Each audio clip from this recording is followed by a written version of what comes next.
Welcome into the Poetry Tavern, a place to discuss both reading and writing poetry, spotlighting new poems and ideas every week.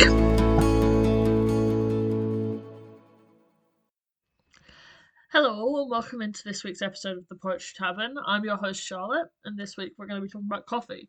Why? Because I really like coffee and I wanted to move on to doing themes instead of poetic devices. Because I was going through a lot of devices and they were getting more nitpicky, and I was like, let's do something a little bit more broad. So moving on to themes for a little while, at the very least, at least this week, and next week at a minimum. So this week's theme, as I said, is coffee. Why? I like coffee, and I think that,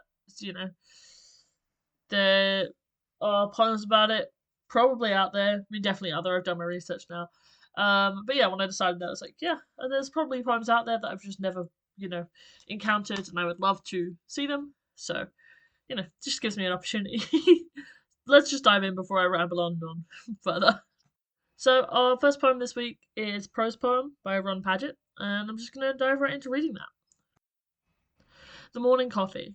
I'm not sure why I drink it.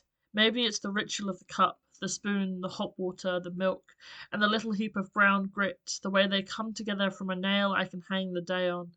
It's something to do between being asleep and being awake. Surely there's something better to do, though, than to drink a cup of instant coffee. Such as meditate?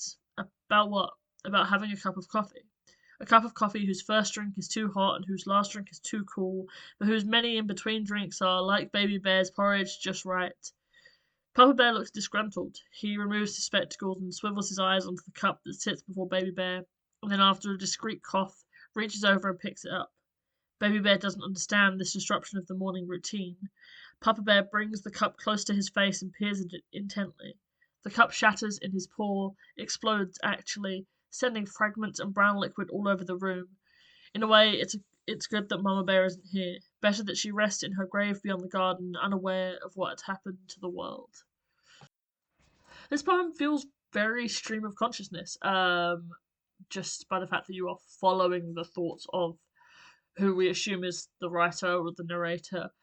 I was very surprised when I first read it that it took the turn into actually exploring the, Goldilocks thing, the Papa Bear and the Baby Bear, and then to immediately have that shift into Mama Bear being dead, was really interesting.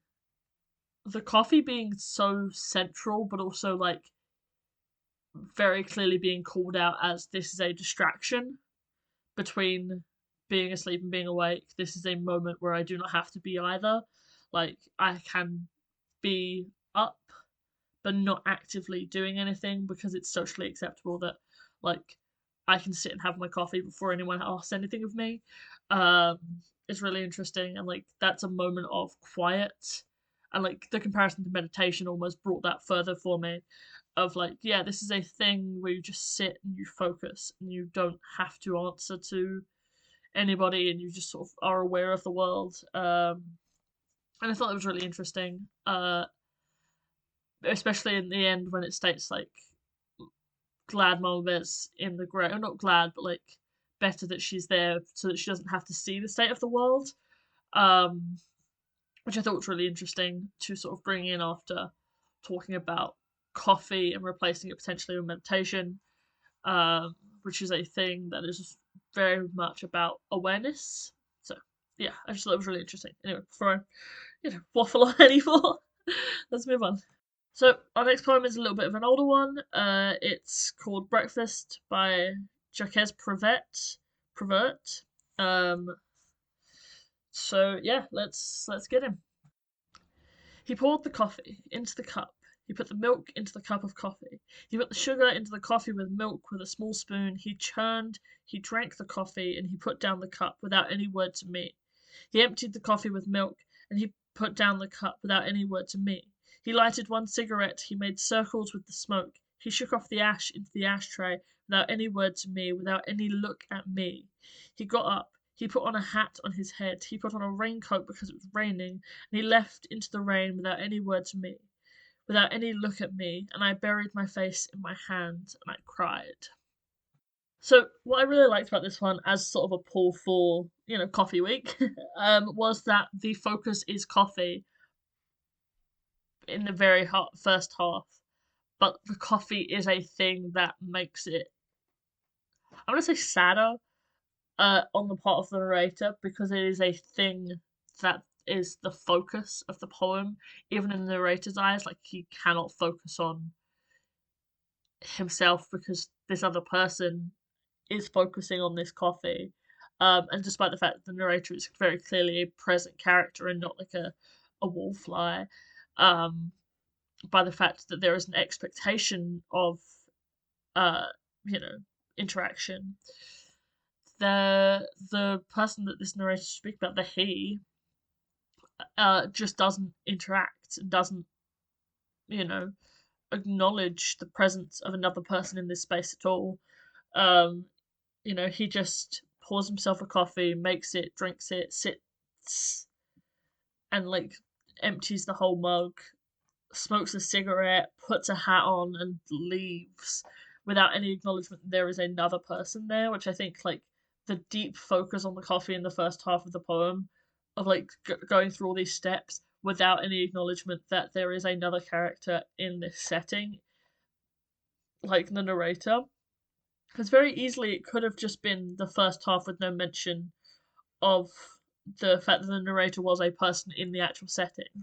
But I think it adds something that, like, this is a person that is actively there and actively being ignored, and the deep focus on the coffee in the first half is like even the narrator is ignoring his own sadness in this moment, which I thought was really interesting. I'm like, oh, I really loved it. It's just, yeah, it's just good. It's just good and fun.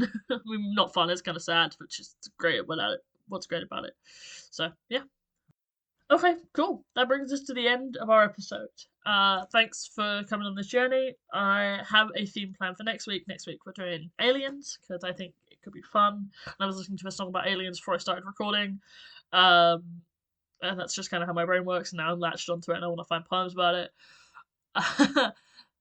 But yeah, I think sticking with the theme thing could be good because I'm not getting too nitty gritty into like trying to find all these specific techniques, but also like we're getting a wider range of poems where they use the thing differently. So yeah, let's dive into that next week. See ya.